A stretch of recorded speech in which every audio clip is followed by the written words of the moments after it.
Merci ce soir, Père, pour tout ton amour, toute ta grâce, ta fidélité. Seigneur, nous savons que nous venons de vivre la Pâque. Seigneur, tu es ressuscité et tu vis dans nos vies, Père. Je te prie ce soir encore que tu puisses démontrer encore ta royauté. Seigneur, de démontrer ta splendeur, ta grâce, Seigneur, ton amour. Seigneur, nous voulons, euh, Seigneur, entrer dans cet esprit de gloire ce soir, Seigneur, afin d'avancer, de mieux te connaître. Seigneur, je te prie de bénir notre soirée, de bénir notre ouvrier ce soir, Seigneur, Pasteur Bruno, de le diriger dans la pensée que tu lui as donnée.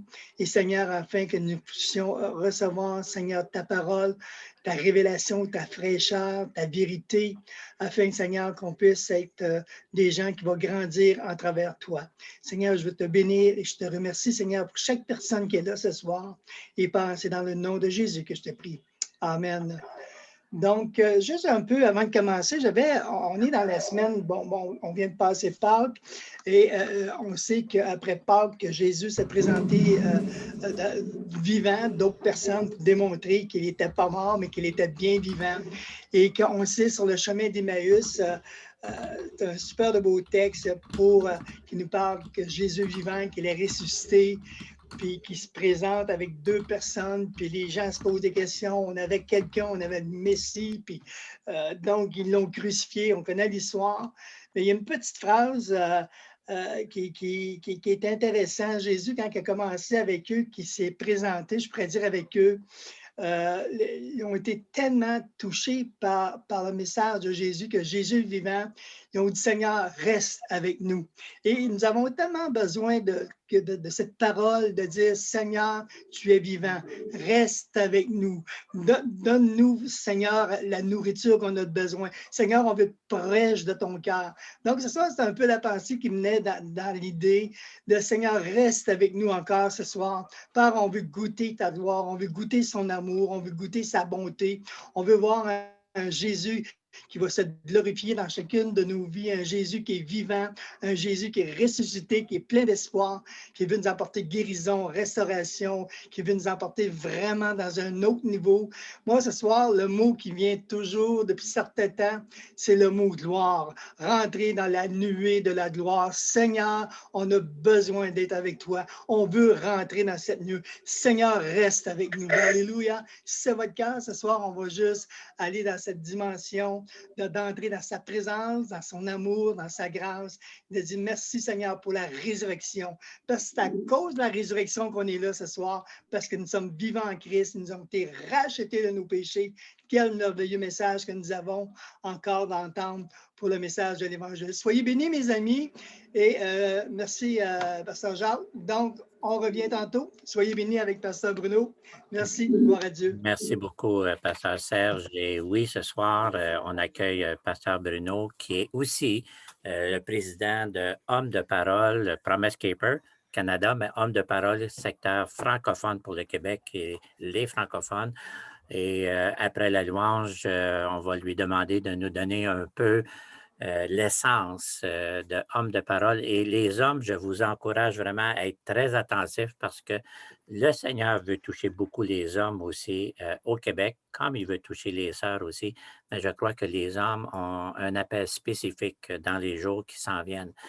Et je remercie Émilien aussi qui est avec nous, Pasteur Émilien, et avec son cœur de chantre et de louange.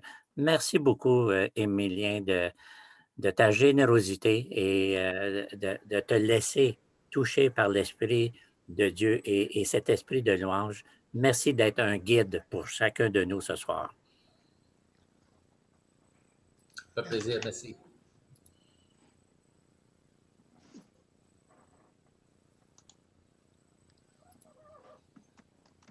On y va avec la louange, Pasteur Jacques? Eh oui, oui, oui. OK. Je viens de comprendre, je viens de saisir le silence. Le silence, c'était le cœur qui se prépare. Alors, Père éternel, on vient devant toi, Seigneur, humblement, en te remerciant, Père, de nous permettre de se rencontrer ce soir en ton nom. Louer et adorer ton saint nom, Père. Celui de Jésus, notre Seigneur, notre Sauveur, notre Roi des rois. Sois loué, Éternel, pour toutes choses. Que le Saint-Esprit puisse venir nous visiter là où nous sommes, Seigneur. Que l'union des cœurs puisse permettre, Seigneur, des miracles ce soir, des miracles de cœur, des miracles physiques, Seigneur. Merci d'être notre ancre, Seigneur, dans laquelle nous larguons, Seigneur, toute notre sécurité, Seigneur. Sois loué, Père éternel, pour toutes choses. J'ai cet espoir, tel une encre pour mon âme. Dans la tempête, je m'appuie sur toi. Dans ton amour, toutes mes craintes disparaissent. En toutes choses, j'ai confiance en toi. Mon espoir est assuré à la croix.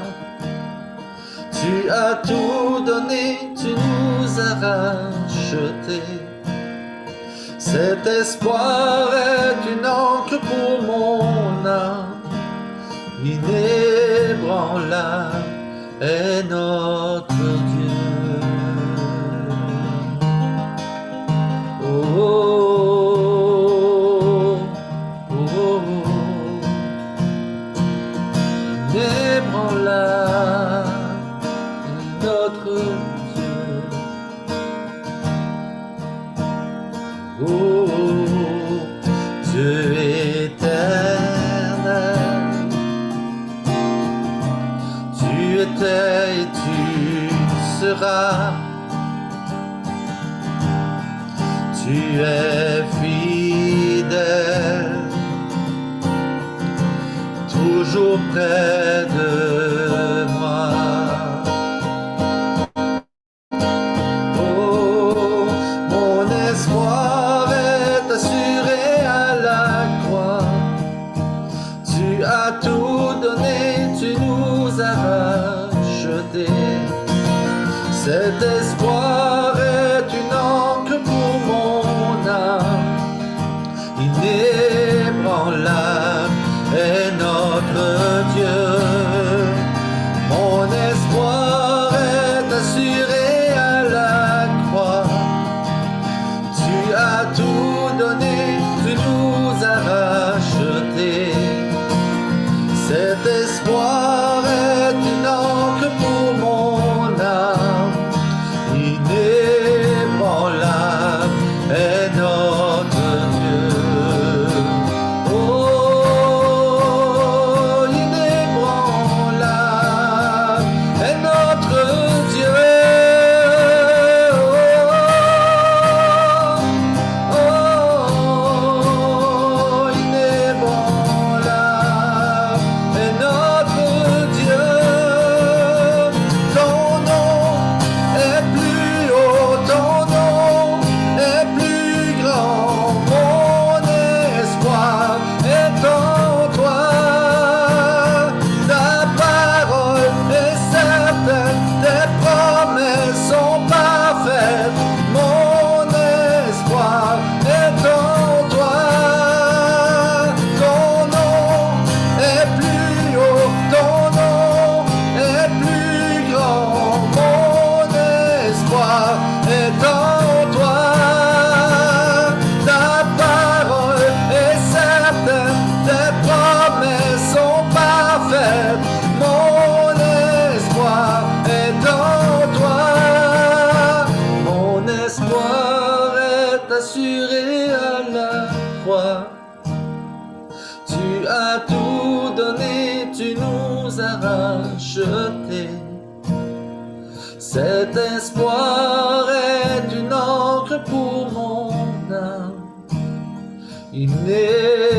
ébranla est notre Dieu.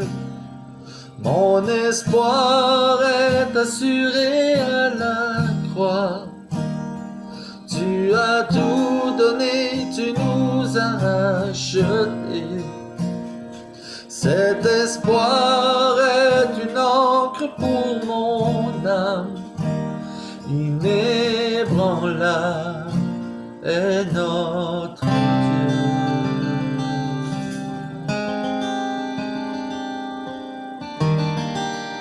Oh,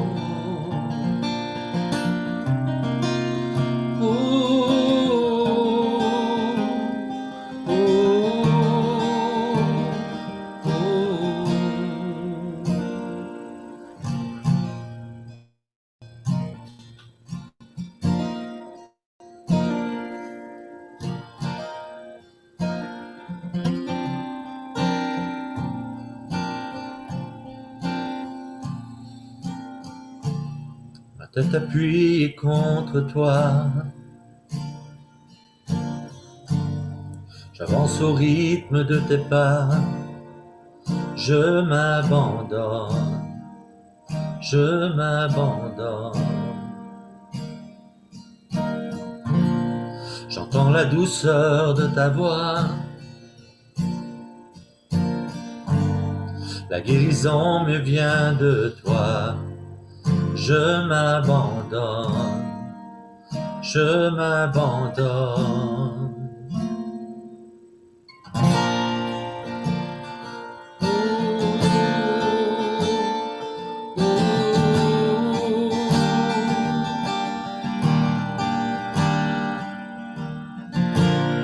Ma tête appuyée contre toi, j'avance au rythme de tes pas, je m'abandonne, je m'abandonne. J'entends la douceur de ta voix, la guérison me vient de toi, et je m'abandonne, je m'abandonne. Conduis-moi, et j'irai te rejoindre où que tu sois. Révèle-toi, avec toi je veux affermir mes pas. Conduis-moi, je sais que tout est possible avec toi. Révèle-toi, pour que je puisse être en paix dans tes bras, dans tes bras. Oh, dans tes bras.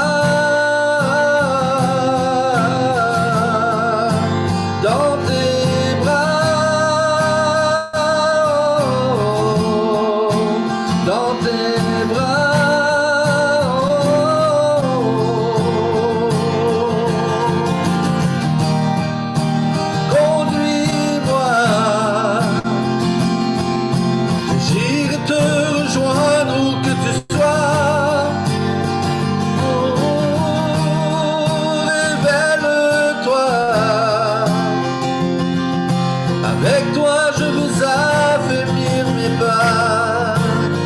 Jésus, conduis-moi. Je sais que tout est possible avec toi. Oh, révèle-toi, pour que je puisse être en paix dans tes bras, dans tes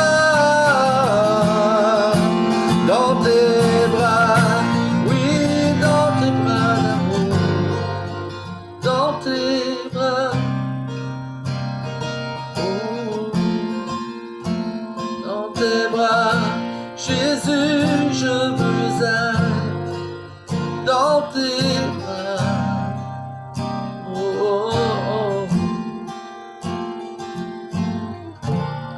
je marche toujours avec toi.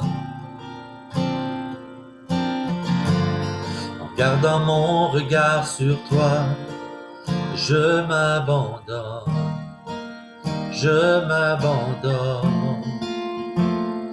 à toi. Je m'abandonne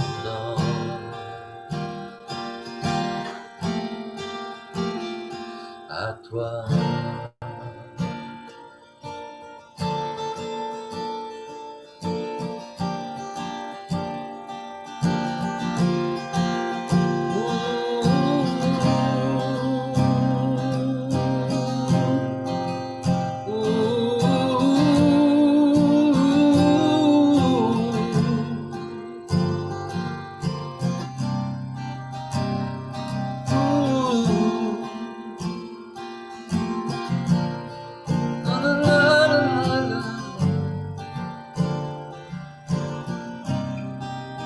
Je m'abandonne à toi ce soir, Seigneur. Nos cœurs t'appartiennent entièrement, Jésus. Et révèle-toi à nous ce soir, par ta parole, par des frères et sœurs. Que tu sois, Seigneur, je serai là. Sois béni, Père. Alléluia, Jésus. Conduis-moi. Je sais que tout est possible avec toi. Révèle-toi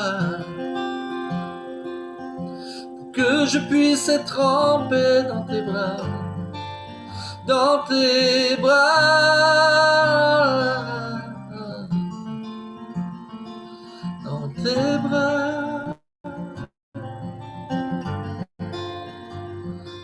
Dans tes bras.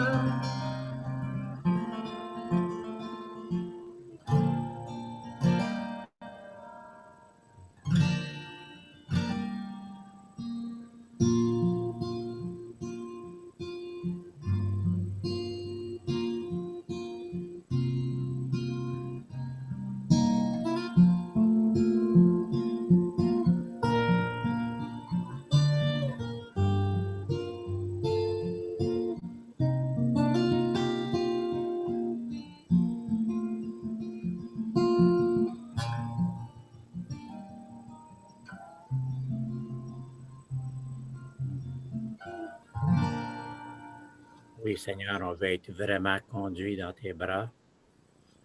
Et merci, Seigneur Dieu, parce que ta présence nous fait du bien ce soir. Ta bonté, ta miséricorde, ta grâce. Merci, Seigneur, pour ta fidélité. Alléluia. Merci beaucoup, Pasteur Émilien. Ce soir, on a un grand privilège d'avoir Pasteur Bruno qui est avec nous. Et c'est quelqu'un que j'apprends à connaître depuis maintenant quelques années déjà, hein, qu'on est ensemble. Et avec Homme de parole. Et je suis vraiment béni, Pasteur Bruno, que tu aies pris ce temps pour nous rejoindre ce soir avec la mentalité du royaume de Dieu. Alors, tu as avec toi des assoiffés ici du royaume de Dieu. Et c'est merveilleux de voir comment le Seigneur, à travers le groupe, mais à travers aussi beaucoup à travers le monde, son Église est en train d'être touchée par l'Esprit de Dieu. Parle-nous un petit peu de Homme de parole. Et pour ouvrir ça, ben moi, j'ai un verset que je médite depuis déjà une semaine dans Michée. Ça s'adresse aux hommes, ça s'adresse à tous les enfants de Dieu, mais j'aime ici parce que ça parle de homme. On t'a fait connaître aux hommes ce qui est bien, et ce que l'Éternel demande de toi, c'est que tu pratiques la justice, le droit, que tu aimes la miséricorde, la compassion, et que tu marches humblement, avec sincérité et simplicité avec ton Dieu. Donc, les hommes ce soir, vous êtes appelés à vraiment reconnaître que le Seigneur veut nous toucher chacun de nous et qu'on puisse être ce modèle de cette mentalité du royaume de Dieu. Et Michée, ici, on sait qu'il s'adresse concernant le peuple qui faisait beaucoup, beaucoup de sacrifices, beaucoup d'actions, mais qui n'avait pas un cœur en relation vraiment avec lui, en relation avec les autres. Donc, hommes, soyez touchés ce soir. Et Pasteur Bruno, parle-nous des hommes un petit peu. Oui, oui, je vais faire ça. Mais premièrement, merci, Pasteur Jacques, et à tout votre groupe pour votre invitation. Donc, je suis honoré d'être avec vous, de pouvoir partager ce soir. Donc, merci pour cette invitation-là. Et pour moi aussi, découvrir Pasteur Jacques, peut-être certains d'entre vous le connaissez depuis plusieurs années, mais c'est vraiment justement un des grands trésors du royaume de Dieu. Alors, donc, c'est vraiment une bénédiction de pouvoir apprendre à le connaître aussi de plus en plus, servir avec lui. Il y a certains d'entre vous que je connais aussi.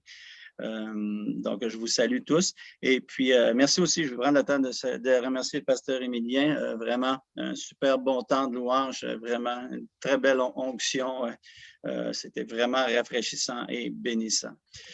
Amen. Donc, comme pasteur Jacques le disait, je suis le directeur au niveau de la communauté francophone pour Hommes de parole. Donc, pourquoi? Pour faire avancer le ministère des hommes encore davantage pour ceux et celles qui connaissent peut-être déjà Promise Keepers ou d'autres qui le connaissent moins. C'est un ministère qui est vraiment orienté pour pouvoir aider à transformer les hommes, en faire des disciples de Jésus-Christ, en faire des meilleurs hommes, des meilleurs maris, et les dames devraient dire déjà Amen, des meilleurs parents, des meilleurs serviteurs dans l'Église et donc des meilleurs représentants et ambassadeurs du royaume de Dieu. Et puis, on a vu trop souvent durant les années, statistiquement et dans les faits, bien souvent, on voyait les femmes s'impliquer en grand nombre, les femmes être présentes, les femmes donc prendre leur place. Et trop tristement, malheureusement, les hommes ne prenaient pas autant la place dans le royaume de Dieu. Mais on croit que Dieu veut apporter une transition, un changement à ce niveau-là et qu'il y a vraiment une armée d'hommes qui est appelée à se lever. Et je crois que non seulement le ministère d'Hommes de parole, mais plusieurs autres ministères sont là à travailler pour pouvoir faire cela. Mais Hommes de parole, je crois fortement dans mon cœur, fermement dans mon cœur, que c'est un des instruments que le Seigneur va utiliser pour pouvoir faire ça. Et donc, en donnant différents ateliers, quand on va pouvoir évidemment retourner en présentiel, des ateliers, des formations, des conférences, etc. Donc, il y a toutes sortes de programmes que l'on a qui sont prêts pour aider les hommes. Et puis aussi en ligne, on est là en Zoom en ligne avec présentement un groupe de discussion dans lequel Pasteur Serge et tout ça, Pasteur Jacques et d'autres sont là aussi avec nous pour pouvoir participer dans ce groupe-là de discussion pour les hommes. Et donc, c'est un lundi par mois. C'est à toutes c'est le troisième lundi du mois. Donc, le prochain va être le 19 avril, puis à 19h. Et vous allez sur le site d'Hommes de parole pour aller vous inscrire à l'événement. Messieurs, désolé mesdames, mais c'est pour les messieurs de pouvoir venir vous inscrire. Donc, allez sur le site d'Hommes de parole et inscrivez-vous déjà. Comme ça, on peut vous envoyer un lien Zoom et puis vous participez simplement comme vous le faites ce soir. Alors, c'est un peu ça. Je pourrais parler beaucoup là, sur tout ce qu'on veut faire avec Hommes de parole, mais en allant sur le site web, en allant sur la page Facebook aussi d'Hommes de parole. Vous allez retrouver différentes choses qui sont intéressantes là pour pouvoir consulter. Et puis, les dames, même quand on regarde les enseignements qui sont là en ligne et tout, et même au niveau de la page Facebook, c'est public, tout le monde peut aller les voir. Et des fois, même, j'ai plus de femmes qui répondent présentement, qui font des commentaires et qui partagent les petits enseignements, les exhortations qui sont données là. Fait qu'on apprécie tout le support de vous, mesdames. On a besoin de vous. Garder ce ministère en prière. Alors, c'est ça pour Hommes de parole. Mais bon, maintenant, on va se tourner vers ce que le Seigneur mettait sur mon cœur quand Pasteur Jacques me parlait de parler sur la mentalité du royaume de Dieu, de parler du royaume de Dieu. C'est sûr que j'ai accepté parce que j'aime pouvoir partager la parole de Dieu. Mais il y a des sujets aussi qui sont chers à notre cœur. Entre autres, pour moi, l'unité, l'unité de travailler ensemble dans le corps de Christ avec toute sa diversité, avec toute sa palette de couleurs extraordinaire et tout. Donc, j'aime l'unité. Mais s'il y a un autre sujet que j'aime énormément, c'est à propos du royaume de Dieu. J'ai déjà fait des séries d'enseignements quelques reprises à l'Église sur le royaume de Dieu.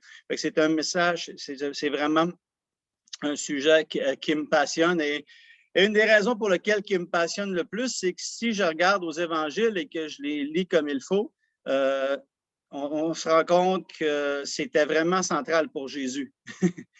Vraiment, oui, on a parlé de la vie éternelle, on parle de l'importance de naître de nouveau, toutes ces choses-là, mais Jésus prêchait le royaume de Dieu.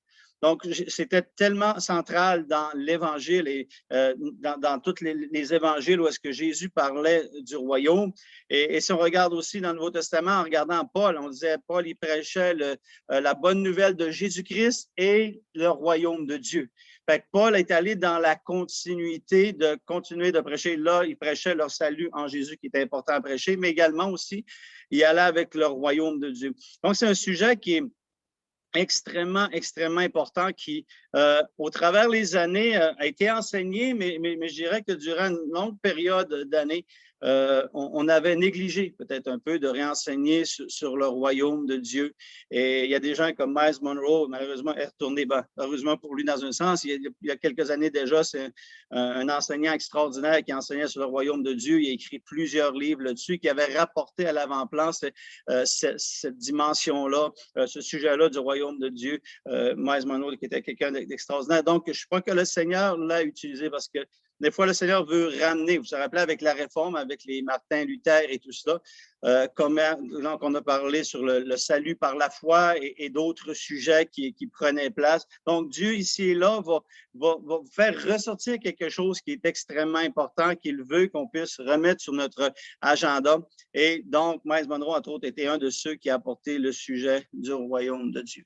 Donc, si on parle de la mentalité du royaume, et on veut vraiment bien la comprendre, on a besoin de retourner dans le passé. On a besoin d'être capable de regarder à ce que la parole de Dieu nous disait dans le début. Sinon, on ne sera pas capable de pouvoir vraiment comprendre où ce que Jésus voulait nous apporter à propos du royaume de Dieu. Et quand on regarde dans le début, lorsqu'il y a la création, que lorsque Dieu, dans le temps de la création, il parle et dit « multipliez, dominez, assujettissez ». On voit dans le début de la création, dans le plan de Dieu qui était de se multiplier, de dominer et d'assujettir. Et c'est un mandat qui était donné autant à l'homme que à la femme, Adam et Ève ensemble. Pourquoi? Parce qu'il avait été placé dans un territoire restreint, dans le jardin d'Éden. Donc, c'est un territoire un peu de départ pour être capable de se multiplier, donc de pouvoir prendre la place, pouvoir prendre de l'expansion, pouvoir dominer, exercer une autorité et d'être capable d'apporter la volonté et le plan de Dieu à partir de deux personnes. Et ça, c'était le plan original de Dieu. Et comme vous le savez, il y a eu la chute de l'homme. Et lorsqu'il y a eu la chute de l'homme et tout, le péché est entré dans le monde et le chaos est entré. Et puis, il y a eu des choses qui ont été remises un peu de côté. Mais Dieu n'a pas abandonné son plan. Et si je voudrais peut-être vous donner une image pour comprendre, c'est comme, imaginez la planète du ciel qui est là. Et puis, donc, où est-ce qu'il y a Dieu qui est là avec les créatures, avec les anges, le Père, le Fils et le Saint-Esprit. Et maintenant, il va créer une planète dans laquelle il va vouloir envoyer ses représentants, des hommes, des gens qui ont été créés à son image pour pouvoir apporter sa volonté sur la terre comme au ciel. Et ça, c'était le plan initial que Dieu avait lancé. Maintenant, suite à la chute, Dieu est en train de déjà travailler dans le plan de rédemption et déjà dans Genèse, ça commence déjà à annoncer la venue du Rédempteur et de l'œuvre de salut de Jésus-Christ qui va venir. Et donc, dans la suite des temps, Dieu va rentrer en relation avec l'homme. Il va toucher des gens. On a simplement à penser à des gens comme Noé avec lequel Dieu a eu une alliance avec Noé parce que Dieu voulait garder cette alliance-là avec les hommes. Et on va voir un peu plus tard avec des gens comme Abraham, où ce qu'il va l'appeler, qui va lui dire Abraham, quitte ton pays, quitte là où tu es, Ur en Chaldée, et va-t'en dans le pays que je vais te montrer. Et Dieu commence à parler à Abraham et commence à établir son plan. Et dans la suite de son plan, comme vous le savez, il va y avoir différents autres personnages comme Moïse qui va venir avec la loi et avec toutes les choses sacrificielles, de donner les sacrifices, est-ce que Dieu se révèle. Et plus tard vient la période des prophètes et avec les rois. Mais au travers de tout cela, on voit que Dieu annonce la venue. Il y a toutes sortes de prophéties qui annoncent la venue d'un sauveur, qui annoncent la venue de Jésus. Et Jésus vient et il va venir dans le monde et tout. Et le plan, donc, le plan de rédemption va être là pour l'humanité. Et Dieu, dans la poursuite de son désir, de son cœur, de sa passion, d'accomplir sa volonté et de faire avancer son royaume. Son plan éternel va continuer de prendre place. Et on regarde dans Jean chapitre 1, versets 14 et 15, il dit « Après que Jean eut été livré, Jésus alla dans la Galilée, prêchant l'évangile de Dieu. Il disait « Le temps est accompli et le royaume de Dieu est proche. Repentez-vous et croyez à la bonne nouvelle. » Ça, c'était quelque chose d'extraordinaire comme message. Pour nous, des fois, on lit, on est habitué et tout. Mais eux entendent, en tant que peuple de l'Alliance, entendent parler de la venue d'un Messie, de la venue d'un Sauveur qui va venir et qui va rétablir le royaume de Dieu. Et on sait qu'ils ne comprenaient pas tout très bien. On vient de passer au travers le temps de Pâques, donc vous connaissez bien l'histoire. Plusieurs des Juifs pensaient qu'il allait venir et simplement renverser les Romains et puis briser ce royaume-là, parce qu'on parle au Moyen-Orient d'un temps où, au travers de l'histoire, des rois venaient. Les rois venaient et détruisaient d'autres royaumes. C'était le royaume babylonien, les Mèdes, les Perses, etc., etc. Les Égyptiens qui étaient là. Donc, il y avait plusieurs royaumes qui étaient là. Donc, ils s'attendaient qu'eux autres aussi allaient avoir un libérateur, un sauveur qui allait venir, un roi qui allait simplement renverser avec une armée. Et donc, quand il vient dire « Le temps est accompli, le royaume de Dieu est proche, repentez-vous et croyez à la bonne nouvelle. » Je demandais, c'est le temps de se repentir. Croyez à la bonne nouvelle. Et Jésus était en train de simplement dire que le royaume de Dieu, le règne de Dieu est proche.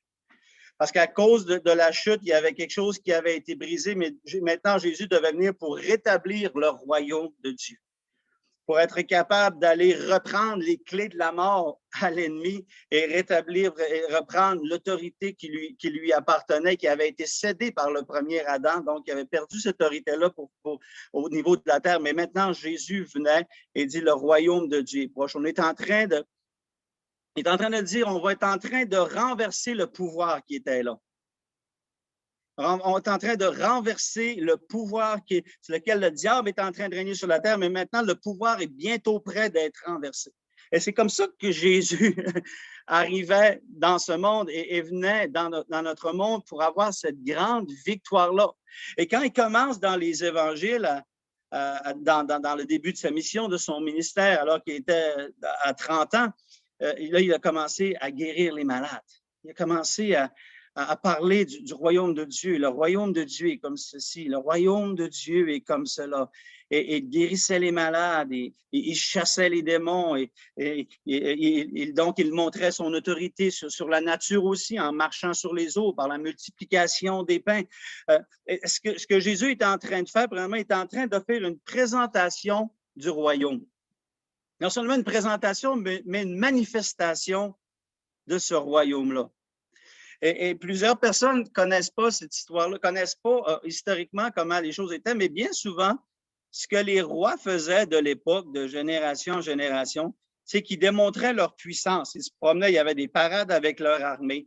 Ils démontraient les choses. Ils disaient, voici comment fonctionne mon royaume. Et des fois, c'était par la terreur. Il y en a que c'était en tuant des jeunes autres. Si vous ne suivez pas, on vous arrache la tête, on vous tue, on va violer vos femmes, on va prendre toute votre possession. D'autres venaient en exposant leur richesse. Les rois paradaient leur royaume, exposaient leur royaume, et certains lui suivaient par admiration et d'autres les suivaient par la peur.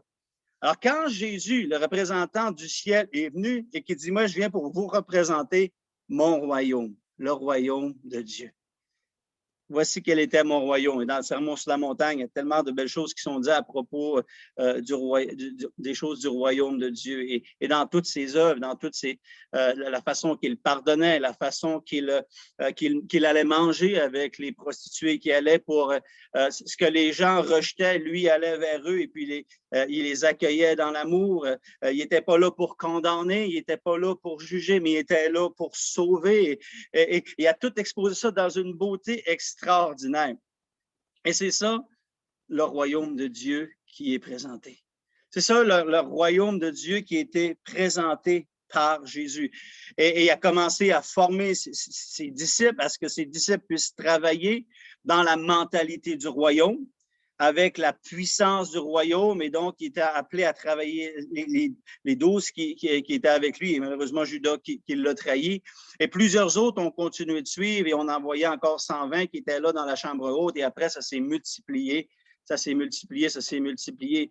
Mais c'était un point tournant de l'histoire de l'humanité. C'était comme, bon, expression peut-être anglaise, on est dans le coin d'Ottawa, ça fait qu'on utilise du français puis de l'anglais, on fait du franglais. C'était un peu comme un relaunch du royaume. Parce qu'il avait voulu faire les choses et tout ça, puis à cause de la chute, il y avait besoin d'une œuvre qui était faite. Donc, Jésus vient, présente le royaume, il les invite, suivez-moi. Venez avec moi. Prêchez le royaume, vivez le royaume de Dieu. Soyez dans la mentalité du royaume de Dieu. Il meurt à la croix, il accomplit l'œuvre qu'il avait accomplie, il ressuscite. Et les disciples continuent à avancer. Et ce que Jésus fait, c'est que maintenant, il va équiper pour le royaume de Dieu. Il va nous équiper. Il va dire, OK, maintenant, moi, je suis reparti, mais je vous envoie le Consolateur, le Saint-Esprit, qui va venir avec vous, il va vous enseigner, il va vous conduire dans toute la vérité. Vous allez être revêtus d'une puissance et puis vous allez pouvoir manifester maintenant le royaume. Et dans ce royaume-là, il dit, oh, vous ne pouvez pas être seul. Et Dieu est bon. Et la Bible a dit qu'étant monté aux cieux, il a fait des dons aux hommes. Il a donné des apôtres, des prophètes, des pasteurs, des évangélistes, des enseignants. Pourquoi? Pour l'édification des saints, pour que les chrétiens soient fortifiés. Fait qu'il a fait ces dons-là à l'Église pour pouvoir nous équiper avec nos dons, parce que chacun, Dieu nous a donné une portion de dons. Et ayant chacun reçu cette portion de dons-là, avec ces 5 offices qui sont là, que je viens de nommer, ces 5 titres de ministère que je viens de nommer, il dit, vous allez travailler ensemble et vous allez faire avancer le royaume de Dieu. Ce royaume-là qui est venu parmi nous, qui va prendre place. Et le royaume, et on va le voir tantôt, on va lire à quelques versets, on aurait pu en lire des dizaines et des dizaines, il y a tellement de choses là-dessus, mais d'une façon simple, avant qu'on aille dans ces versets-là que l'on va lire ensemble, juste pour peut-être simplifier, nous donner quelque chose à garder une direction de pensée, c'est que le royaume de Dieu vient premièrement à nous personnellement. On doit recevoir Jésus-Christ et on reçoit Jésus et le royaume vient à nous. Et de vivre le royaume, être dans la mentalité du royaume, c'est permettre à ce que le royaume, le règne de Dieu vienne dans ma vie. Que ta volonté soit faite sur la terre comme au ciel, que ton règne vienne dans ma vie. Avant de penser à vouloir répandre le royaume alentour de nous, ce qui est une bonne chose, il faut penser à établir le royaume de Dieu en nous. Le royaume de Dieu dans ma vie, le royaume de Dieu dans mon couple, le royaume de Dieu dans ma famille et le royaume de Dieu tout autour de nous. De voir cet aspect-là de la transformation. Donc, qu'ils prennent de plus en plus de place en nous, qu'ils puissent s'étendre de plus en plus autour de nous et finalement arriver en apogée dans l'éternité. Je vais vous lire un premier passage alors que je continue dans mes explications sur le royaume. Dans Matthieu, chapitre 13, versets 31-32. Bon, je vais répéter, je vois des gens qui peut-être peuvent prendre des notes. C'est bon, avec Zoom, on voit qu'il prend des notes. À l'Église, on ne voit pas toujours. Matthieu 13, verset 31-32.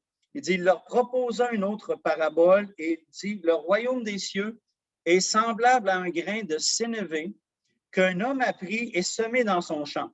C'est la plus petite de toutes les semences, mais quand il a poussé, il est plus grand que les légumes et devient un arbre de sorte que les oiseaux du ciel viennent habiter dans ses branches. Et il leur dit cette autre parabole. Il dit, le royaume des cieux semble à un grand sénévé qu'un homme a pris semé dans son champ. C'est la plus petite de toutes les semences, mais quand elle a poussé, il est le plus grand légume et devient un arbre, de sorte que les oiseaux du ciel viennent habiter dans ses branches. Et dans ce texte-là de la parole de Dieu, pour moi, ce que je vois, c'est l'expansion du royaume. C'est vraiment la pensée de l'expansion du royaume. Et la première graine qui a été mise en terre pour l'expansion du royaume, la Bible dit que si la graine qui est mise en terre ne meurt, elle ne peut pas donner de vie, mais si elle meurt, elle va pouvoir porter du fruit. Et c'est Jésus-Christ, la première graine du royaume, la première semence du royaume qui est venue et qui est mort. Et lorsqu'il a été ressuscité et qu'il est revenu à la vie, a pu nous communiquer cette vie.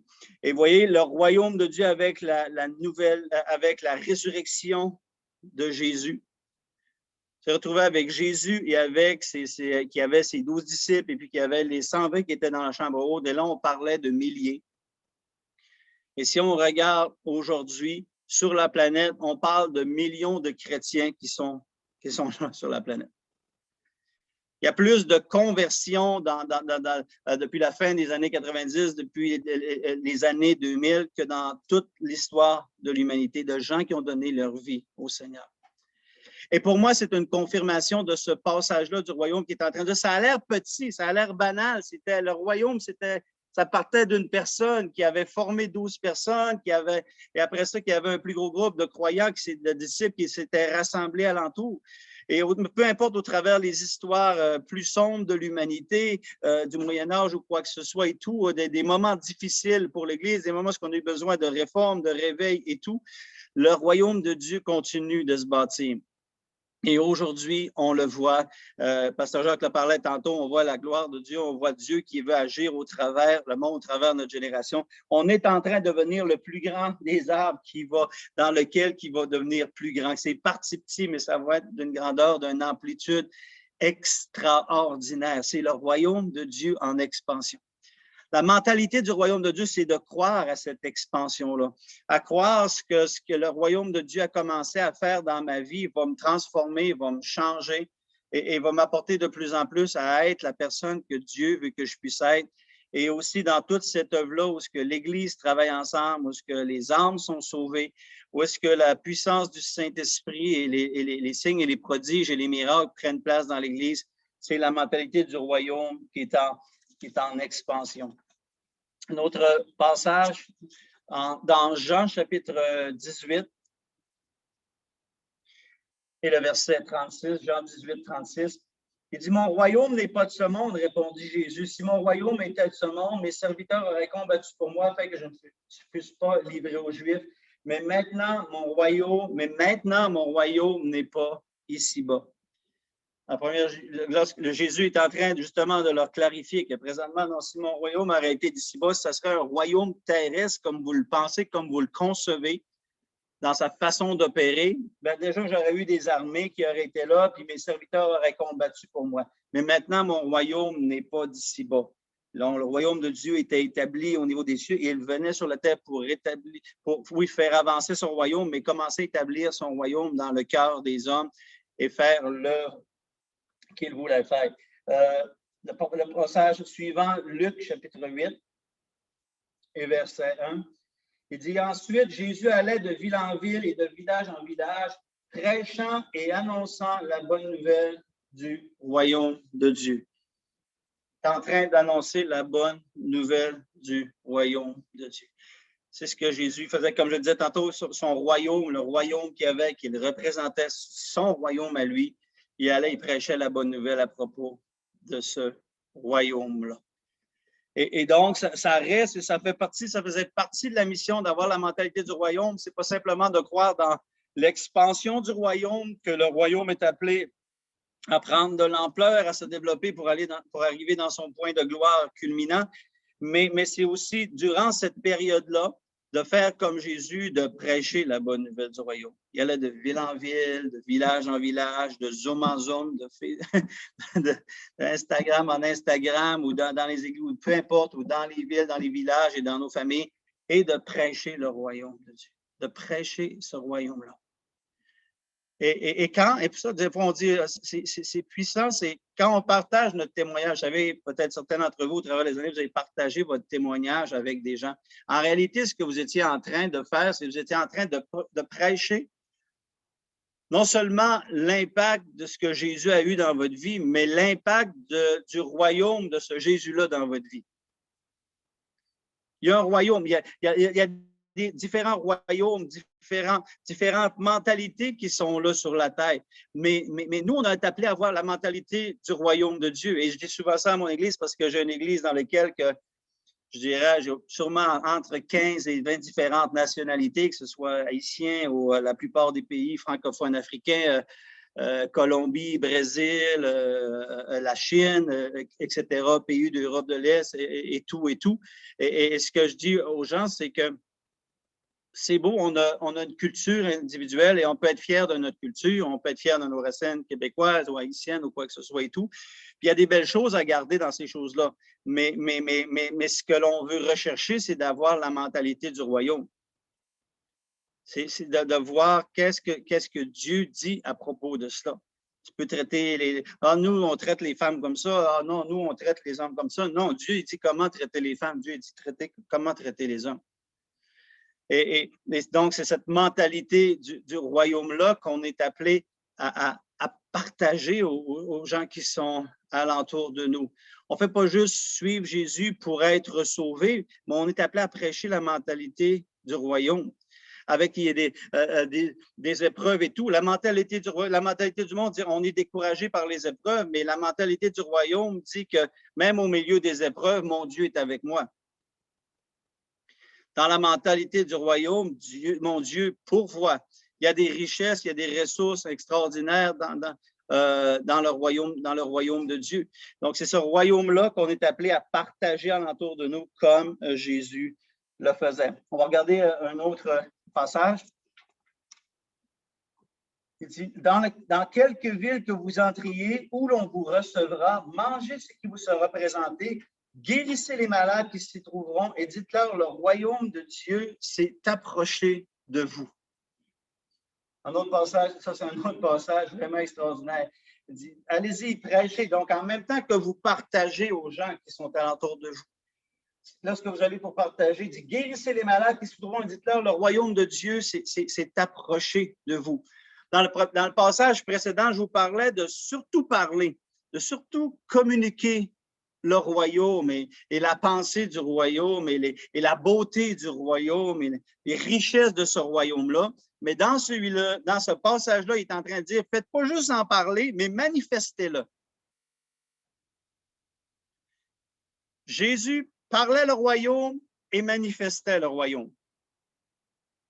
Et ça peut être un peu plus défiant pour nous et tout, mais d'aller encore et de pouvoir prier que les malades soient guéris. J'ai prié plusieurs fois pour des gens et plusieurs fois, ils n'ont pas été guéris, mais il y a d'autres fois ce que j'ai prié, puis j'ai vraiment vu le royaume de Dieu manifester, puis les gens être guéris, les gens être délivrés de puissance démoniaque et tout ça, donc de captivité qu'ils pouvaient avoir dans leur vie, des miracles étaient accomplis. Et donc, quand Jésus dit, quand ça va arriver, quand vous allez les guérir, dites-leur, le royaume de Dieu s'est approché de vous. Pourquoi Jésus leur dit, le royaume de Dieu s'est approché de vous? Parce que dans le royaume de Dieu, c'est la santé. Dans le royaume de Dieu, c'est la paix. Dans le royaume de Dieu, c'est la joie. Dans le royaume de Dieu, c'est d'être libre, c'est d'être délivré. Donc, le royaume de Dieu, là, c'est ce royaume-là, quand ces choses-là vous arrivent, quand ces choses-là qui sont là, quelque chose du royaume de Dieu se manifeste dans vos vies, le royaume de Dieu s'est approché de vous. C'est approché de vous.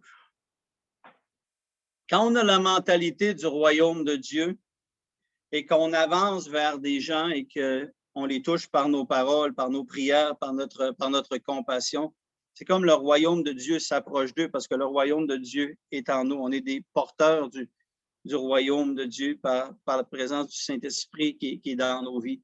Et on veut, dans cette mentalité-là, on veut viser être comme Jésus.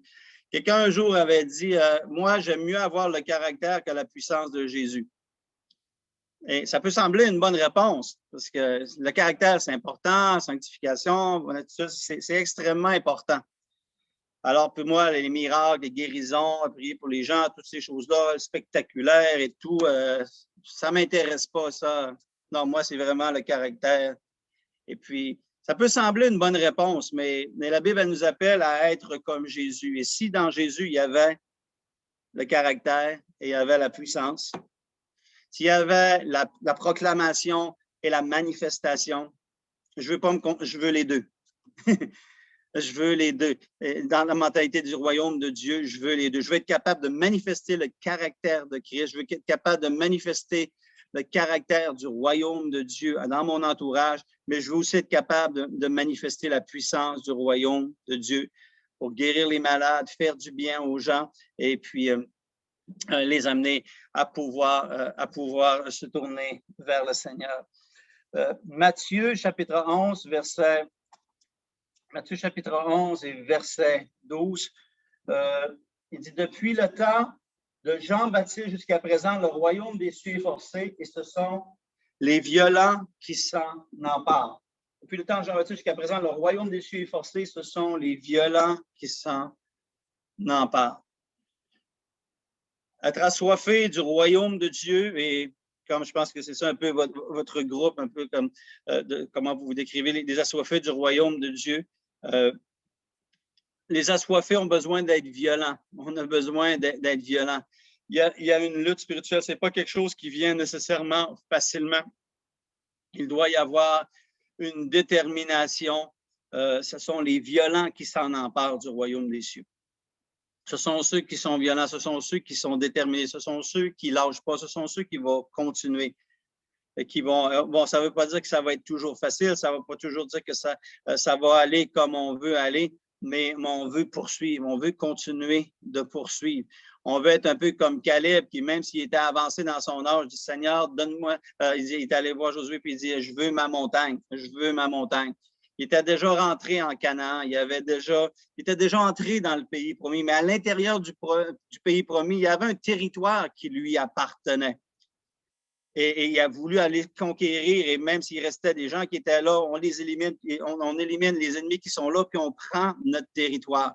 On peut facilement, un coup qu'on est sauvé, dire je suis sauvé, je fais partie du royaume de Dieu, gloire à Dieu, c'est extraordinaire. Mais maintenant, est-ce que maintenant, même si tu es entré un peu dans l'aspect de la vie éternelle, du royaume des cieux, tout ça, tu as le salut qui t'a été donné en Jésus. Est-ce que tu veux te contenter d'être sauvé ou est-ce que tu veux vraiment tout ce qui t'appartient? Est-ce que tu veux tout ce que Dieu a pour toi? Est-ce que tu veux aller saisir ta montagne? Pas laisser un ennemi ou quelque chose qui n'a pas d'affaire là, qui est en train de garder captif et t'empêcher d'avoir tout ce qu'il y a pour toi. Parce que la réalité dans cette mentalité-là du royaume de Dieu par rapport à nous, c'est que oui, il y a ce royaume-là de Dieu global et collectif qui est dans lequel que Dieu bâtit, mais le royaume est formé d'individus, il est formé de familles. Et donc, comme il y avait les différentes tribus et les différentes personnes qui rentraient là en Canaan, qui étaient un exemple pour nous, quand on parle de vouloir rentrer dans la vie éternelle et dans les promesses de Dieu, est-ce que nous, on ne veut pas seulement rentrer, mais être un violent qui va pouvoir aller chercher et arriver à la fin de ses jours, dire, moi, j'ai tout fait dans mon pouvoir. En tout cas, j'ai cherché à faire le plus possible pour acquérir tout ce que Dieu voulait me donner. Toutes les richesses du royaume qui étaient disponibles pour moi, je veux essayer de les poursuivre, je veux essayer de les acquérir. Est-ce qu'on vit avec cette mentalité-là du royaume? Cette mentalité du royaume de savoir que c'est une question d'expansion, c'est une question de continuer à grandir, c'est une question de continuer à avancer, de proclamer, de le manifester et d'arriver avec cette violence, avec cette détermination pour le royaume de Dieu. Et je vois, bon, moi aussi, là, je commence, j'ai les cheveux un petit peu blancs et tout qui sont là. C'est pas de la peinture, c'est vraiment mes vrais cheveux à moi. Je pourrais vous faire croire que j'ai peinturé aujourd'hui, que mes cheveux sont tous blancs, gris et tout, mais non, c'est vraiment mes cheveux. Mais je dis ça parce que je vois à l'écran qu'on n'est pas tous, bon, on sait pas, ça paraît, on n'est pas, c'est pas une réunion d'un groupe jeunesse. En tout cas, on n'est pas, ni d'école du dimanche. Mais je dis ça pourquoi? Parce que même si la vie a changé, même si on ne peut pas, si on n'a peut-être pas l'énergie qu'on avait lorsqu'on était plus jeune, on n'a peut-être pas autant d'années devant nous qu'on en a derrière nous. on peut facilement, dans la mentalité du royaume, d'une mentalité de retraite, dire je ne peux plus faire grand-chose, puis j'ai fait ma part et puis je fais juste attendre. Avant, j'étais sur un bateau de guerre, je m'en allais pour la guerre, pour le royaume de Dieu. Maintenant, je suis en croisière jusqu'au ciel. Ou encore me dire non, même si je suis plus âgé, même s'il me reste moins d'années, j'ai encore une portion. Si ma portion, c'est juste d'appeler quelqu'un, si ma portion, c'est juste dans la prière, si ma portion, c'est juste de préparer des repas pour quelqu'un ou quoi que ce soit, mais de dire encore, le Seigneur m'accorde encore un souffle de vie, ben, je veux encore être actif d'une certaine façon pour le royaume de Dieu. Et pour moi, c'est une mentalité du royaume qui nous apporte jusque dans l'éternité avec le Seigneur. Parce que dans ce royaume-là qui bâtit, et ça, c'est une des plus belles choses. J'avais un autre texte ici, mais je ne lirai pas nécessairement, mais quand on parlait dans le livre de Daniel ou dans l'autre livre qui va parler de l'établissement de son royaume, il dit ce royaume-là va venir, il va détruire tous les autres royaumes, et son royaume va être éternel. Ce royaume-là que Dieu est en train de bâtir et dans lequel il a fait une œuvre extraordinaire et dans lequel il y a toute cette expansion-là qui est en train de prendre place, il y a un point culminant où est-ce que tous les autres royaumes vont être détruits et tout. Et le royaume de notre Dieu va venir et va être établi éternellement. On est en train de travailler à bâtir un royaume qui va être éternel. Des choses qui vont demeurer, qui vont être éternelles. Il y a des choses que tu n'es peut-être même pas concerné. Peut-être ce soir, je suis en train de parler avec vous et puis alors que je suis en train de parler avec vous, je suis en train d'enseigner sur le royaume de Dieu, mais il y a des choses qui vont, à cause de l'enseignement que je suis en train d'apporter ce soir, qui vont produire quelque chose en vous, qui vont produire quelque chose qui va aller encore plus loin et que cette chose-là va apporter jusque dans l'éternité. Un jour, quelqu'un avait parlé, plusieurs connaissent Billy Graham, quelqu'un a apporté Billy Graham au Seigneur un jour. Imaginez l'impact éternel pour le royaume et les âmes qui sont sauvées et tous les fruits éternels. Ce n'est pas une petite affaire d'avoir la mentalité du royaume, non seulement pour notre vie de transformation, pour ce qu'on peut faire ici, mais étant conscient que c'est quelque chose qui n'aura jamais de fin, qui n'aura jamais de fin. Alors, la mentalité du royaume, c'est vraiment extraordinaire. Alors, je pourrais en dire encore et encore et encore parce que c'est un royaume qui est tellement immense, mais je vais, pour respecter notre temps et tout, je pense que je suis pas mal dans les temps. Alléluia.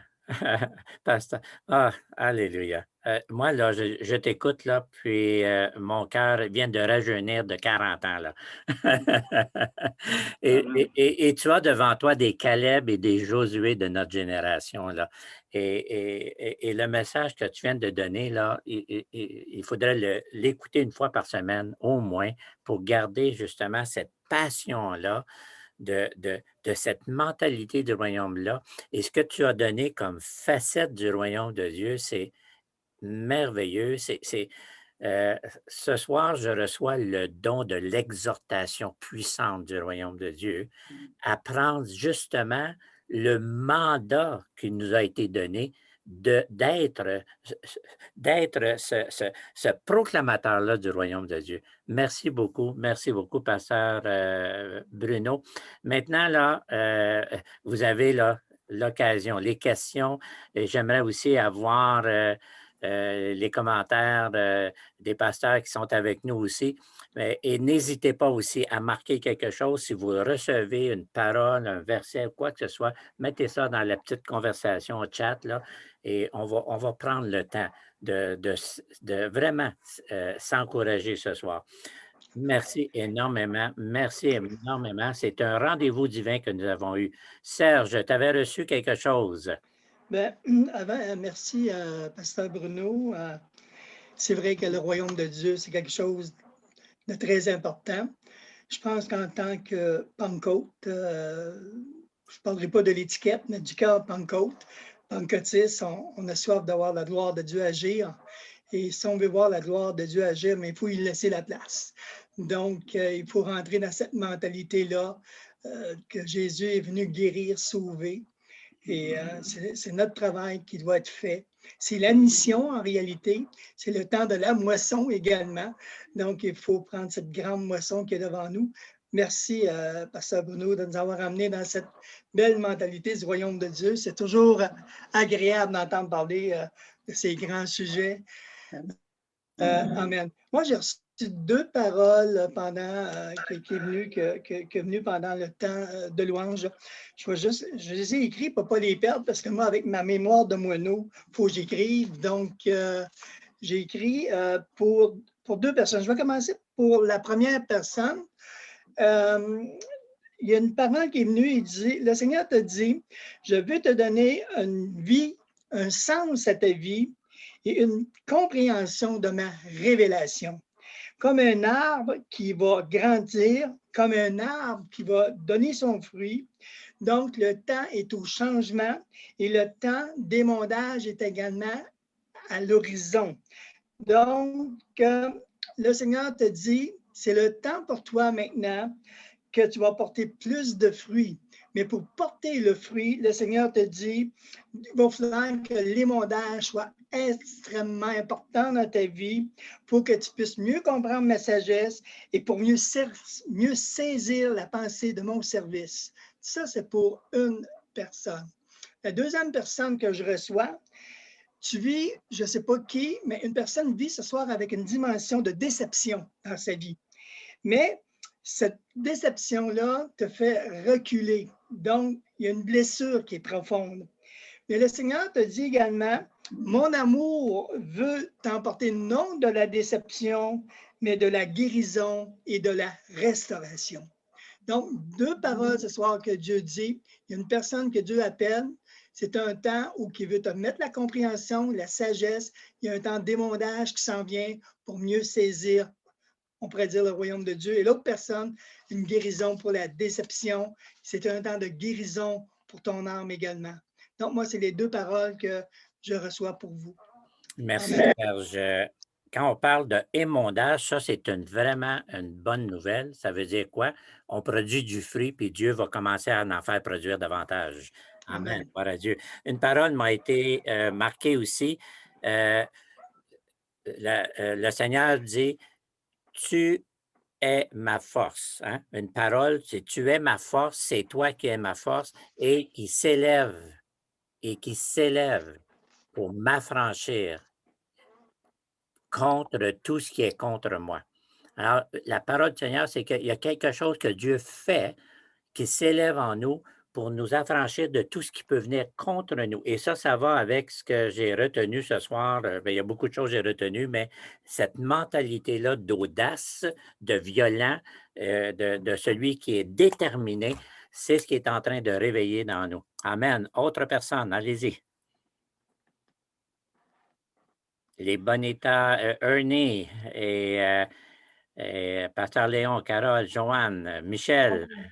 Oui, merci d'abord, Pasteur Bruno. On a bien apprécié, car c'est ce qui est important dans notre vie, c'est que le royaume de Dieu soit manifesté à tous les points de vue, dans notre caractère et par la puissance de Dieu, qu'on vit par l'esprit, qu'on marche dans l'esprit, qu'on expérimente, qu'on expérience le surnaturel dans nos vies de quotidien, de chaque jour. Alors, on apprécie ce message car c'est ce qu'on veut pour tous.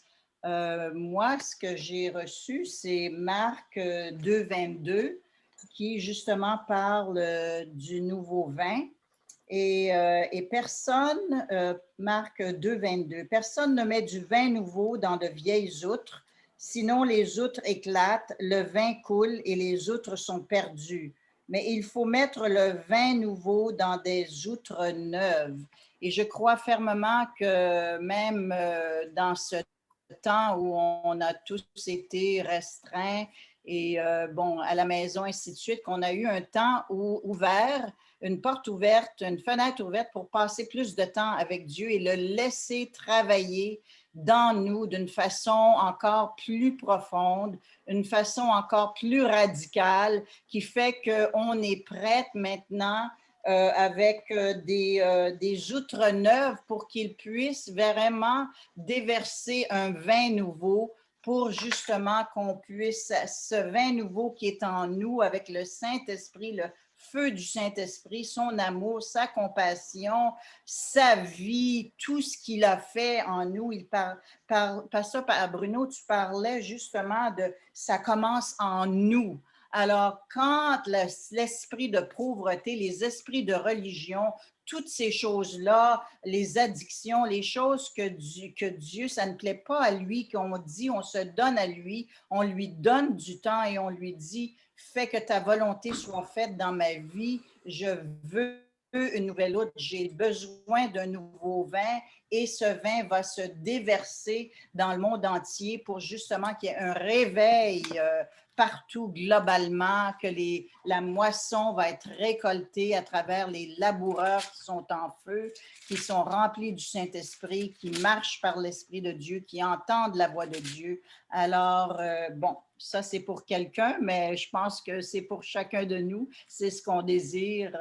On veut être des nouvelles outres pour recevoir le vin nouveau de Dieu. Amen. Merci beaucoup, Joanne. Merci beaucoup, Joanne.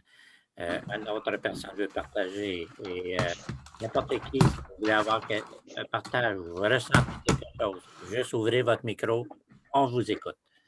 Je ressens qu'il y a de la culpabilité et les choses de notre passé, c'est une page du livre de notre destinée puis notre futur. Alors, la culpabilité de nos péchés ou d'un péché ou des choses dans le passé, de laisser aller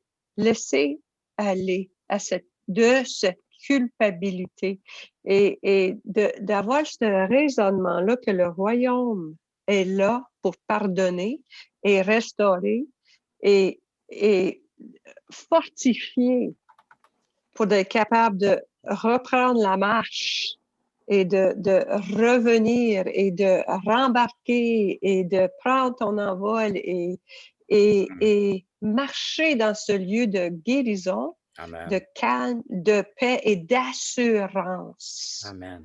Assurance. Amen. De recevoir à marcher sous ces bénédictions et les onctions et les dons et parce que vous n'êtes pas oubliés, parce que vous avez fait quelque chose qui n'est pas repentez, tournez et revenez.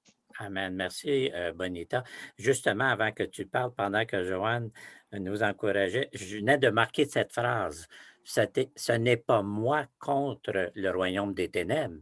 C'est le royaume de Dieu contre le royaume des ténèbres qui est en moi. Et le royaume de Dieu est beaucoup plus fort que le royaume des ténèbres. Et ça, c'est une mentalité qui va couper la culpabilité et qui va couper justement nos faiblesses qu'on a. Oh, et si vous avez des questions aussi, n'hésitez pas pour les questions. Pasteur Bruno peut répondre. Alléluia. Pasteur Michel. Yes, oui. Moi, j'aimerais juste partager quelque chose. Avant d'amener un point sur l'enseignement du pasteur Savard, et c'est une question aussi qui va lui être posée, qui puisse nous aider davantage à comprendre la mentalité du royaume de Dieu. Une des réflexions que j'aimerais vous apporter, il y a eu des paroles qui ont été dites jusqu'à maintenant et un des points qui est essentiel, qui fait partie de notre mentalité, de notre changement de mentalité, c'est d'être capable de reconnaître que cette parole m'est concernée. Et même si parfois on a de la difficulté à avouer que c'est peut-être moi qui je vis dans la culpabilité et ça me ronge à l'intérieur. Le fait de vivre dans la mentalité du royaume, c'est dire c'est moi, je m'identifie à ça. Pour la simple raison que l'esprit de vérité habite dans nos cœurs. Alors nous devons nous-mêmes devenir vérité face à ce qui nous est dit, même si ce n'est pas adressé à nous personnellement, on doit être capable de dire, parce que l'esprit de vérité habite dans mon cœur, je vais être capable de le dévoiler publiquement afin que je donne accès à la grâce qui repose sur cette assemblée de venir guérir mon cœur, guérir mon âme. Maintenant, je veux apporter un point que Pasteur Bruno a soulevé et ça devient comme une question. Pasteur Bruno disait, établir, avant d'annoncer le royaume de Dieu, établissons le royaume dans nos cœurs, au milieu de notre famille. Je trouve ça vraiment puissant. Et notre cœur, c'est en quelque sorte, lorsqu'on parle de royaume, on parle de roi. Lorsqu'on parle de roi et de royaume, on parle de territoire à conquérir. Puis un des premiers territoires à conquérir, n'est-ce pas notre cœur, notre être tout entier? Alors, ma question est, lorsqu'on va annoncer l'Évangile, c'est pour amener l'expansion du royaume de Dieu au milieu de nous. Mais avant tout, si je prends, Pasteur Savard disait, établissons premièrement le royaume de Dieu dans nos cœurs. Alors, notre cœur, c'est le territoire à conquérir et nous devons apprendre à nous réjouir. Apprendre à se réjouir dans le Seigneur qui est l'expansion de notre cœur. Mais maintenant, Pasteur Savard, comment on fait, nous qui avons des difficultés et beaucoup de complexes dans nos vies, beaucoup de faiblesses dans notre âme, comment on fait pour conquérir nos cœurs pour que Christ puisse venir régner encore de plus en plus profond en nous? Qu'est-ce que vous pourriez nous donner comme encouragement?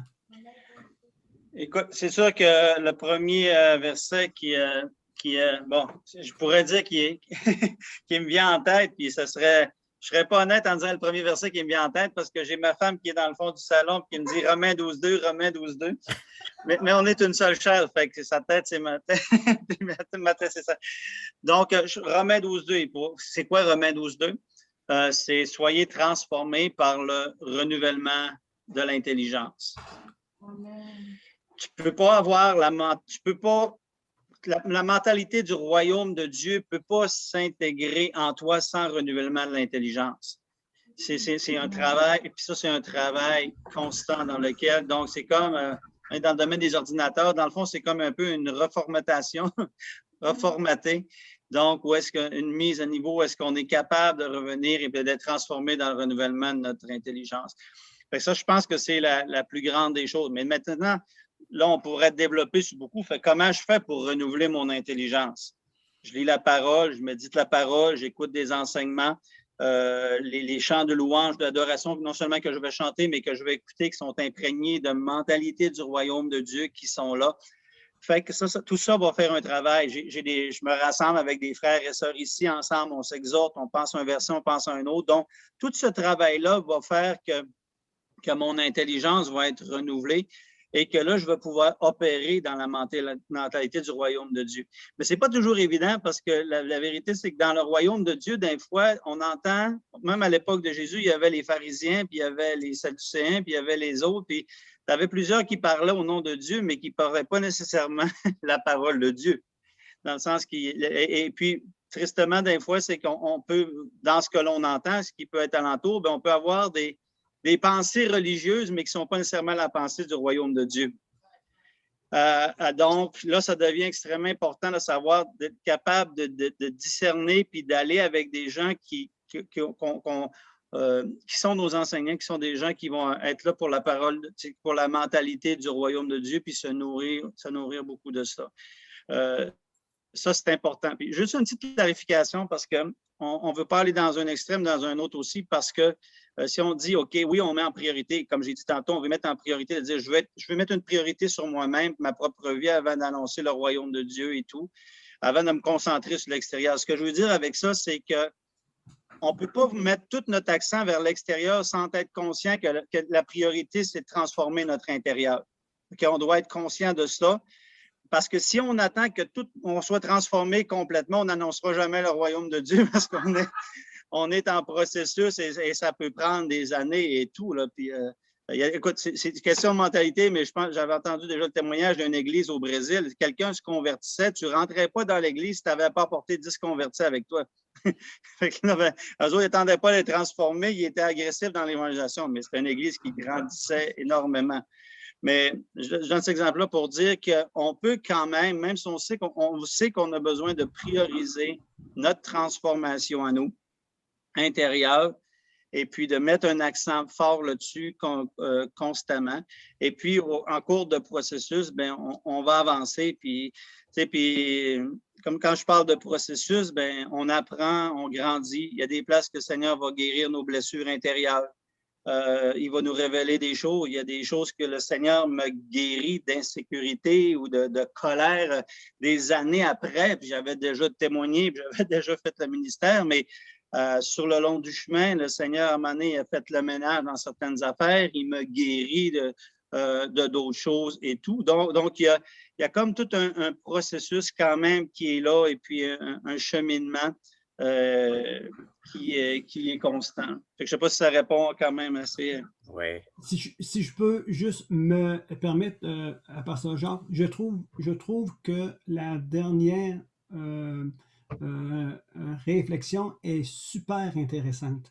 C'est comme vous venez de nous donner une clé d'équilibre dans la chrétienté. Puis, et c'est super bien d'avoir venu élaborer cela. Un équilibre. Je reçois, mais où je dois aussi donner pour faire un ballon. Merci, Oui. Pasteur. Merci, Michel. Et hier soir, justement, avec Pasteur Michel, on avait quelqu'un qui nous parlait et qui disait que la première mentalité dans le royaume de Dieu, c'est d'avoir confiance en Dieu. Donc, malgré qu'il avait plein de faiblesses, il nous partageait comment il a pris l'audace d'aller témoigner le royaume de Dieu, malgré toutes ses faiblesses, en faisant confiance à Dieu. Donc, il laissait rentrer finalement la mentalité du royaume de Dieu, mais il n'a pas attendu d'être parfait. Il a juste fait confiance et commencé à parler du royaume de Dieu. Et ça vient sceller ce que tu viens de dire, Pasteur Bruno. Serge. Qu'est-ce qui est intéressant aussi? Moi, c'est un texte que j'aime beaucoup et que je prends souvent en illustration, mais je vais le reprendre encore à soir. Paul, il dit d'amener toute pensée captive à l'Évangile. Une bonne affaire, en tout cas, je pense, pour ceux qui avancent plus avec Dieu, il n'y a rien de mieux que la méditation de la parole de Dieu.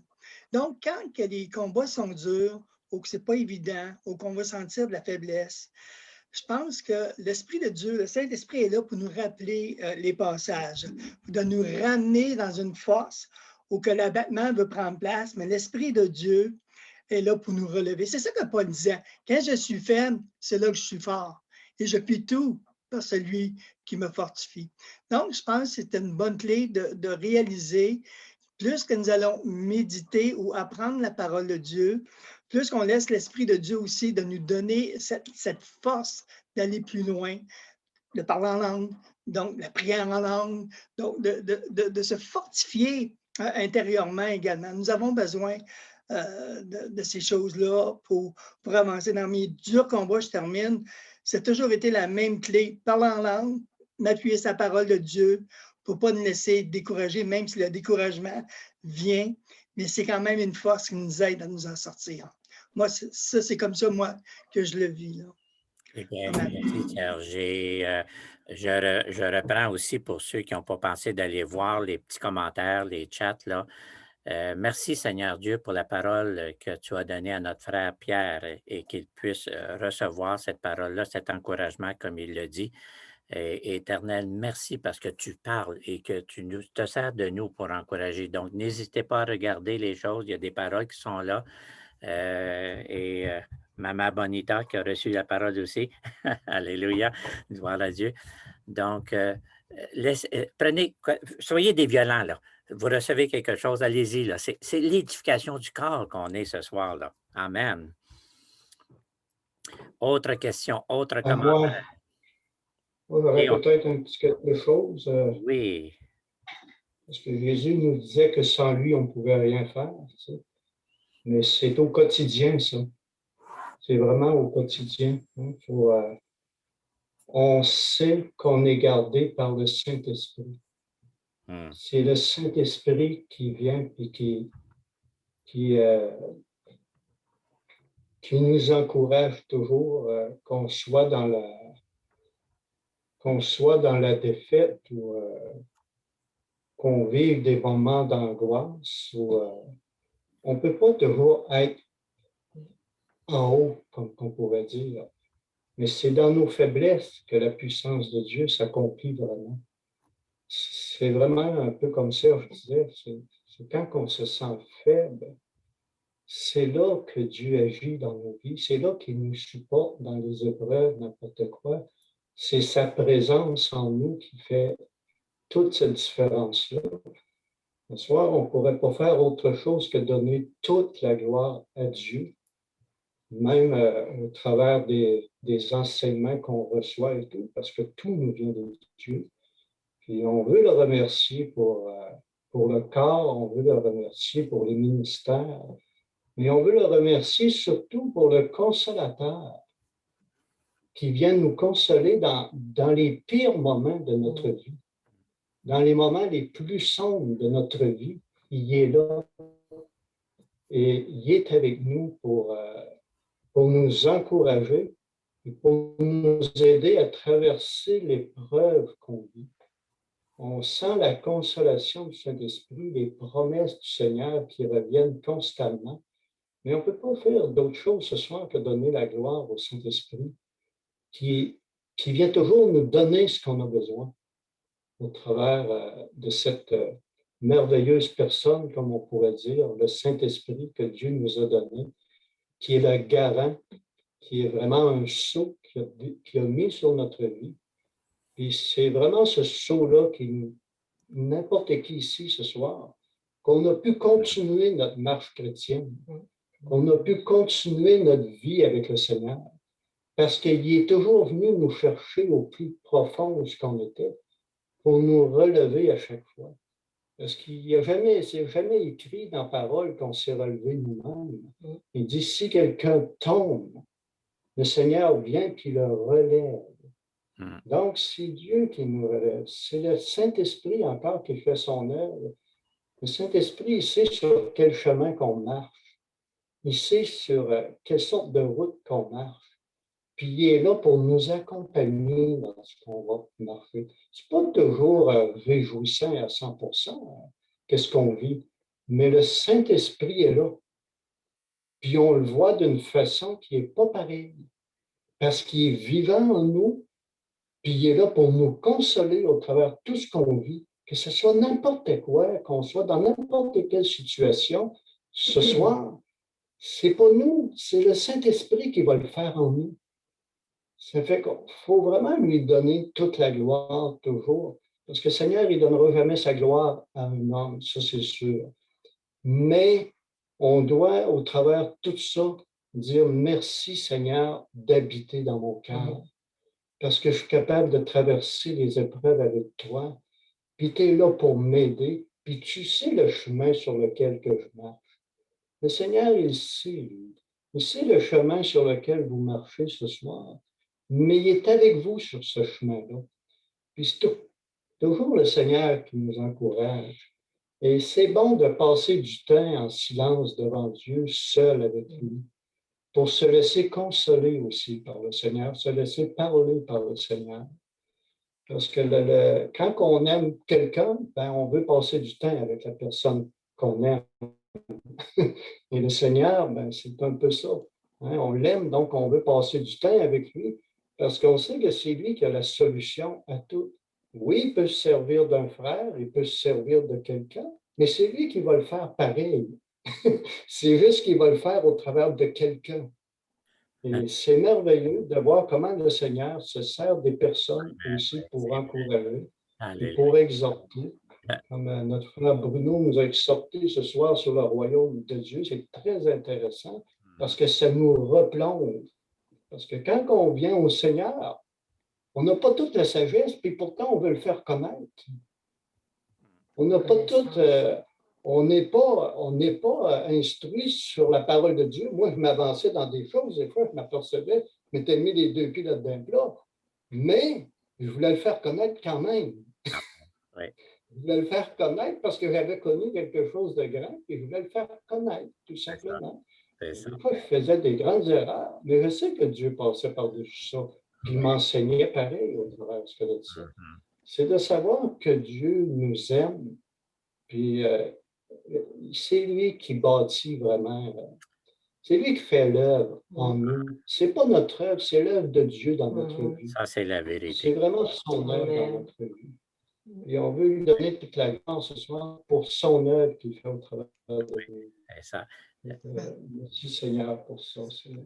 Serge veut dire quelque chose, mais juste avant, Serge, juste avant, c'est que ce que je ressens là, ce soir, là, c'est un petit peu, je suis certain que Pasteur Bruno va être encouragé. On vit cette unité-là.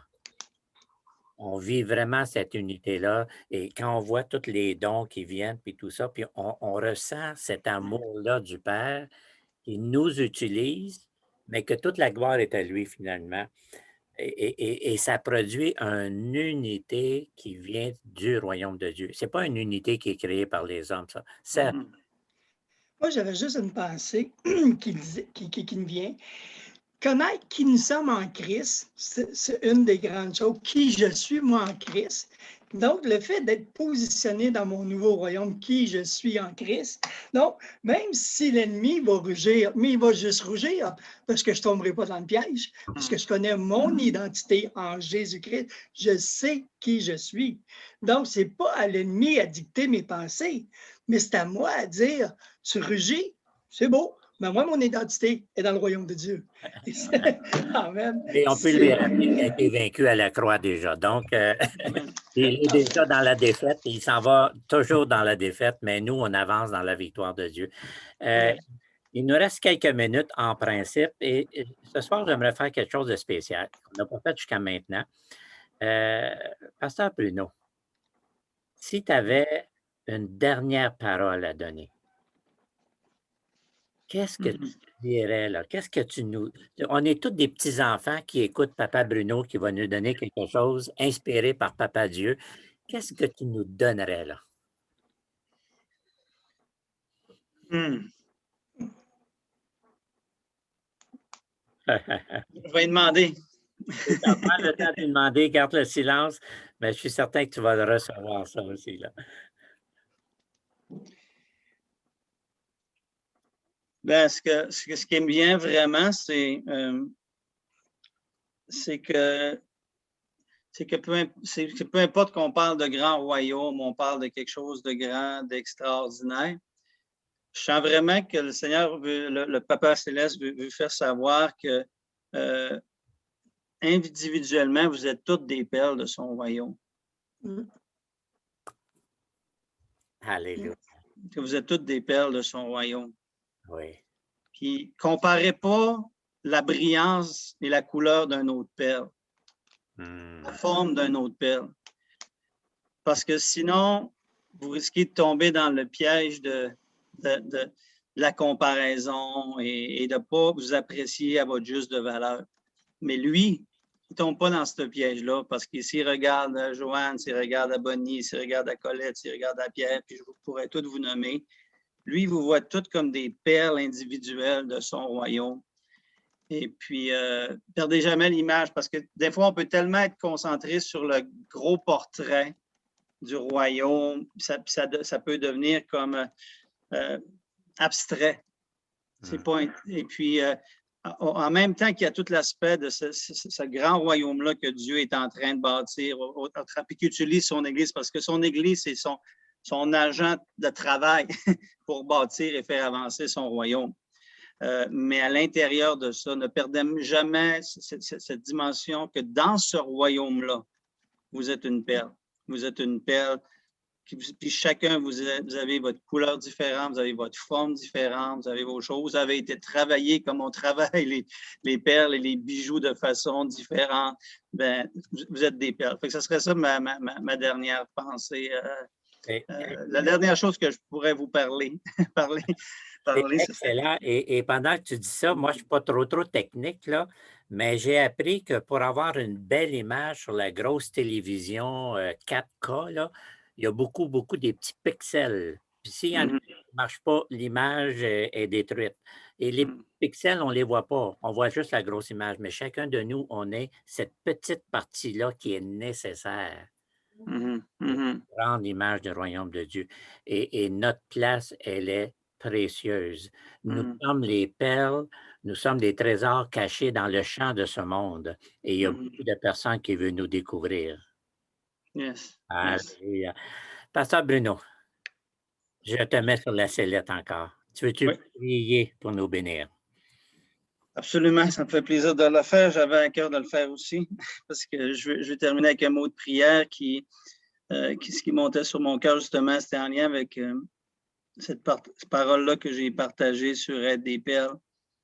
Je voudrais prier, je prends le temps de demander au Saint-Esprit de pouvoir aller opérer dans les cœurs et dans les pensées de certaines personnes qui sont à l'écoute ce soir et que vous avez eu des paroles négatives qui vous ont été dites. Vous avez des paroles négatives qui ont été dites au travers les années. Des fois même, la famille, les parents, les gens vous traitaient de noms rabaissants, d'imbéciles, de ci, de ça, toutes sortes de noms, de toutes sortes de choses et d'images négatives. Et ça a apporté une marque dans votre âme. Et je vais prier ce soir que le Saint-Esprit puisse apporter une guérison là-dessus. Qu'il vraiment puisse y avoir une guérison qui prend place et à partir de ce soir, il y a comme une puissance qui vous empêchait de continuer à vous voir de façon négative et pas vraiment comme une perle. Même quand je parlais tout à l'heure que j'ai parlé de perles, dans vos pensées, même, je pense qu'il y a même une ou deux personnes que dans leur esprit se disaient de quoi qu'ils parlent une perle. Moi, je suis loin d'être une perle.